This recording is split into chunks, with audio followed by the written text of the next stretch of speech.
12 మంది బీఆర్ఎస్ ఎమ్మెల్యేలు కాంగ్రెస్ పార్టీలో చేరబోతున్నారు.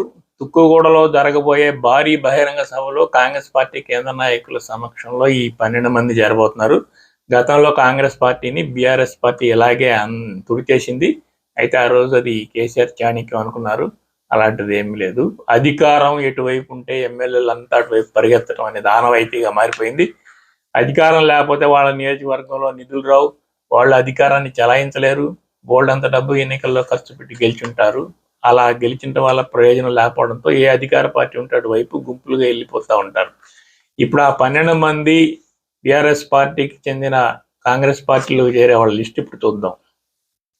కాళె యాదయ్య చేవెళ్ల, తెల్ల వెంకట్రావు భద్రాచలం, గంగుల కమలాకర్ కరీంనగర్, అరకపూడి గాంధీ శేర్లింగంపల్లి, కోకా లక్ష్మి ఆసిఫాబాద్, సుధీర్ రెడ్డి ఎల్బీ నగర్, ప్రకాష్ గౌడ్ రాజేంద్ర నగర్, కె మాణిక్రావు జహీరాబాద్, ముఠాగోపాల్ ముషీరాబాద్, కాలేరు వెంకటేష్ అంబర్పేట, మాగంటి గోపీనాథ్ జూబ్లీహిల్స్, బండారు లక్ష్మారెడ్డి ఉప్పల్. ఈ 12 మంది తొక్కుగూడ వేదికగా బీఆర్ఎస్ నుంచి కాంగ్రెస్లో చేరబోతున్నారు. కేవలం 1.8% ఓట్లు మాత్రమే తేడాతో కాంగ్రెస్ పార్టీ గెలిచింది అని మొన్ననే ఒక ప్రకటన చేశారు మన కేసీఆర్ గారు. కానీ 1%, 0.5%తో గెలిచినా గెలుపు వైపే.